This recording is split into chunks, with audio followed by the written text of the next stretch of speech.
ವಿಶ್ವವಿಖ್ಯಾತ ಕೃಷ್ಣಸಾಗರ ಬೃಂದಾವನದಲ್ಲಿ ಪ್ರವಾಸೋದ್ಯಮವನ್ನು ಅಭಿವೃದ್ಧಿಪಡಿಸುವಂತಹ ಸಲುವಾಗಿ ಸರ್ಕಾರ ಕಾವೇರಿ ಆರತಿ ಹಾಗೂ ಲೇಸರ್ ಪ್ಲಾನ್ ಅನ್ನು ಮಾಡಿದೆ. ಇದೀಗ ಈ ಕಾವೇರಿ ಆರತಿಗೆ ಬ್ಲೂ ಪ್ರಿಂಟ್ ರೆಡಿ ಮಾಡಿದ್ದು 92.3 ಕೋಟಿ ವೆಚ್ಚದಲ್ಲಿ ಯೋಜನೆಯನ್ನು ರೂಪಿಸಲಾಗಿದೆ.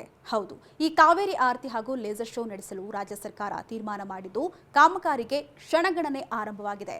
ಇನ್ನು ಕೆಎಸ್ಆರ್ ಬೃಂದಾವನದ ದೋಣಿ ವಿಹಾರ ಸಮೀಪದ ಪ್ರದೇಶದಲ್ಲಿ ಕಾವೇರಿ ನದಿಗೆ ಸೋರಿಕೆ ನೀರು ಹರಿಬಿಡುವಂತಹ ಸ್ಥಳದ ಮಧ್ಯಭಾಗದಲ್ಲಿ ಕಾವೇರಿ ಆರತಿಯನ್ನು ನಡೆಸಲು ಯೋಜನೆಯನ್ನು ಕೈಗೊಳ್ಳಲಾಗಿದೆ. ಇನ್ನು ಧಾರ್ಮಿಕ ಮತ್ತು ಸಾಂಸ್ಕೃತಿಕ ಪೂರಕವಾಗಿ ಕಾರ್ಯಕ್ರಮವನ್ನು ರೂಪಿಸ್ತಾ ಇದ್ದು ಜಲಸಂಪನ್ಮೂಲ, ಪ್ರವಾಸೋದ್ಯಮ, ಧಾರ್ಮಿಕ ದತ್ತಿ ಹಾಗೂ ಕನ್ನಡ ಮತ್ತು ಸಂಸ್ಕೃತಿ ಇಲಾಖೆಗಳ ಸಹಯೋಗದಲ್ಲಿ ನಡೀತಾ ಇದ್ದು ಕಾವೇರಿ ಆರತಿಗಾಗಿ 45+45 ಮೀಟರ್ ಅಳತೆಯ ಪ್ಲಾಟ್ಫಾರ್ಮ್ ನಿರ್ಮಾಣ ಮಾಡಲಾಗ್ತಾ ಇದೆ.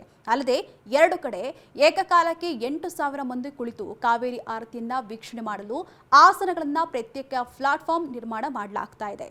ಅಲ್ಲದೆ ಕಾವೇರಿ ಆರತಿಗೆ ಜನ ಆಕರ್ಷಣೆ ಮಾಡುವಂತಹ ಉದ್ದೇಶದಿಂದ ಲೈಟಿಂಗ್ಸ್, ಸೌಂಡ್ಸ್, ಎಲ್ಇಡಿ ಸ್ಕ್ರೀನ್ ಹಾಗೂ ಮ್ಯೂಸಿಕಲ್ ಫೌಂಟೇನ್ ನಿರ್ಮಾಣ ಮಾಡುವಂತಹ ಯೋಜನೆಯಲ್ಲಿ ಸೇರ್ಪಡೆ ಮಾಡಲಾಗಿದೆಯಂತೆ. ಇನ್ನು ಇಷ್ಟು ದಿನ ಬೃಂದಾವನಕ್ಕೆ ಆಗಮಿಸುವಂತಹ ಪ್ರವಾಸಿಗರು ಬೃಂದಾವನದ ಸೊಬಗು, ಚಿತ್ತಾಕರ್ಷಕ ಬೆಳಕಿನೊಂದಿಗೆ ಕಣ್ಮನ ಸೆಳೆಯುವಂತಹ ಬಣ್ಣ ಹಾಗೆ ಬಣ್ಣ ಬಣ್ಣದ ವಿದ್ಯುತ್ ದೀಪಗಳು ಹಾಗೆ ಸಂಗೀತ, ನೃತ್ಯ, ಕಾರಂಜಿಗಳನ್ನು ಕಣ್ತುಂಬಿಕೊಳ್ತಾ ಇದ್ರು.